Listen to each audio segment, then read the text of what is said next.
Hi there, and welcome to a chaotic classroom concept overview. This is a little bit of theory, which is then followed up with an example or two from a previous question paper. In this overview, we're going to look at blood types and inheritance, and it's specifically aimed at grade 12s doing the CAPS syllabus. Now, first of all, when we look at blood types, we're going to have work with the four basic blood types, which is A, B, AB, and O. Now, yes, I know there are all kinds of other markers as well when it comes to blood typing. We're not going to look at those. We're just going to look at the four basic letters. So the RH system, for example, which talks about AB positive and AB negative, or B positive and B negative, those are not included in these examples. And it's not necessary for you to know this for your matric end exam. Now, there are going to be three alleles, however, to give you to these four phenotypes. And those are I with an A, I with a B, and another I. Remember, when it comes to genetics, it's important to differentiate between a capital letter and a small letter. So we're going to have a capital letter I with a capital letter A, capital letter I with a capital letter B, and a small letter I. And those will be our three alleles. So let's have a look at how to put these together when it comes to the phenotypes. So there's our four phenotypes. And now we're going to have a look at how those four phenotypes are achieved with only three alleles. Now, when it comes to blood type A, you can either be homozygous, which means the two alleles can look the same, or you can be heterozygous.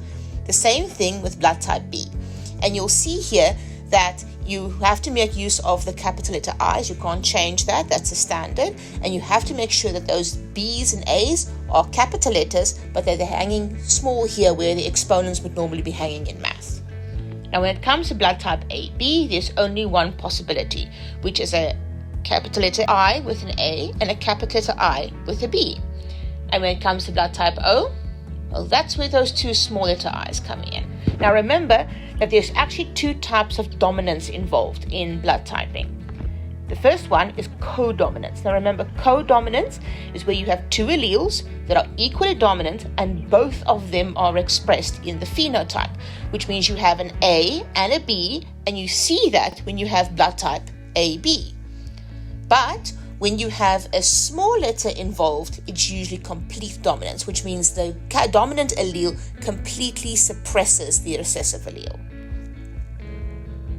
Now we're going to look at some examples, which is always a good idea because then you get the practical application of how this information can be asked in the final exam.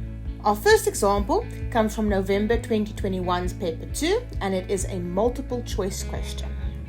Now, if you look at the question, they say the person has the genotype capital I, A, and a small I for blood type. What is this person's blood group?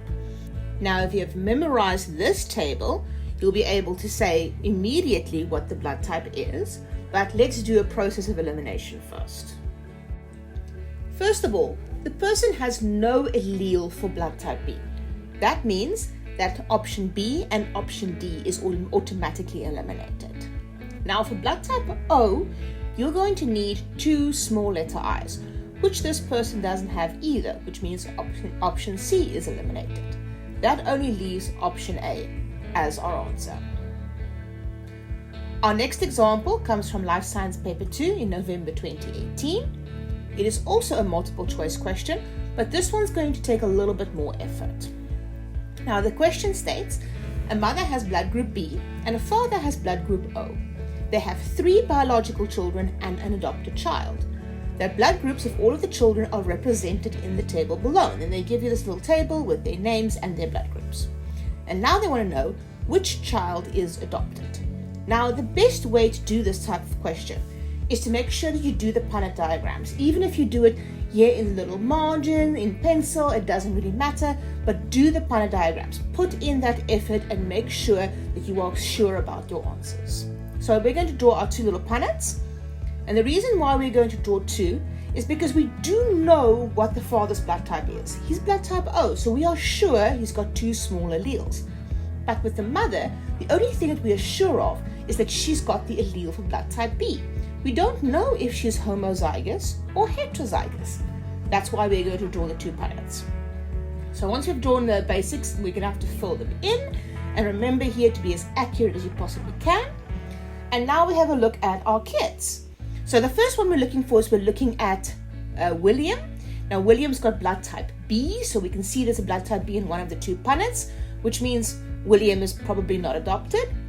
We can also see that there's an option for blood type O, the two little small eyes, which means that Nobuhle and Patrick are not adopted. The one we don't see in this table anywhere is we can't see blood type AB, which means Millie, number C, is our answer. She's the one that's been adopted. Our next question comes from Life Science Paper 2, 2021, and this is the February-March paper. And this one's a little bit more complicated, so let's have a look at our question. The table below shows the blood groups of the members of a family. 2 of the children are biological offspring of the parents, and 1 child is adopted. Now, if you didn't read this information here at the beginning, there's going to be some issues later on because then the questions are not going to make sense. So please make sure you read the information very, very carefully. Now they give us a little table with each family member and their blood group. First question, how many different phenotypes of blood groups appear in this family? Now it's always a good idea here to have some highlighters or some different colored pens available because then you can quickly, easily color code this for yourself. And since there is a father and a daughter that shares a blood type, there will only be 4 different phenotypes here. So it will be very easy here to confuse yourself and just kind of count how many people are in the group. So please do make sure that you have some kind of a system working for you here. Then our next question asks about the possible genotypes that are there for blood group AB. Now, this is a bit of a tricky question because if you didn't read the part about how many, you might be tempted to just write down the genotype for blood group AB, which is correct, but that wasn't the question. The question is about how many. Now, if we have a look at how many possible genotypes there are for blood group AB, the answer is 1. So again, read carefully. Now for question 1.6.2, we're going to have to draw some panel diagrams again because they want to know the genotype of the father.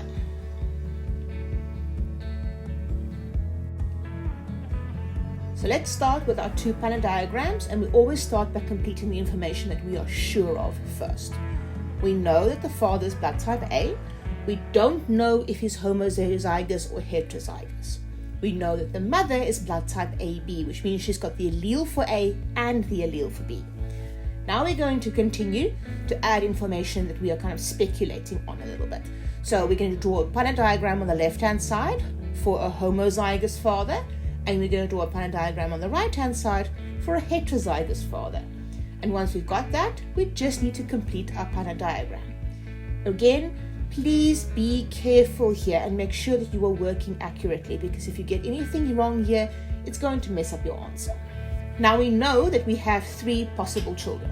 We've got a blood type A, a blood type O, and a blood type B. We now need to figure out which possible combination gives us at least 2 out of the 3 children, because remember, one of them is adopted.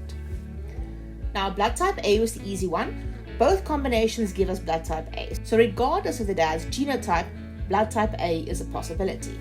There's nothing for blood type O, and there's only one that gives us a possibility for blood type B, which means now we're suspecting already that blood type O will be the adopted one, but we definitely know that the panel diagram on the right, the one where the dad is heterozygous, that's going to be our combination that's going to give us the offspring. So if we go back to our question, we now know that the father has to be heterozygous. And once we've done the panel diagrams, the next questions are quite easy. Which member of the family has the genotype small I? That has to be son 1, because that's the one that's going to give us blood type O. Which one has co-dominant alleles? Again, this is work that you need to study. That would be blood type AB, which is the mother.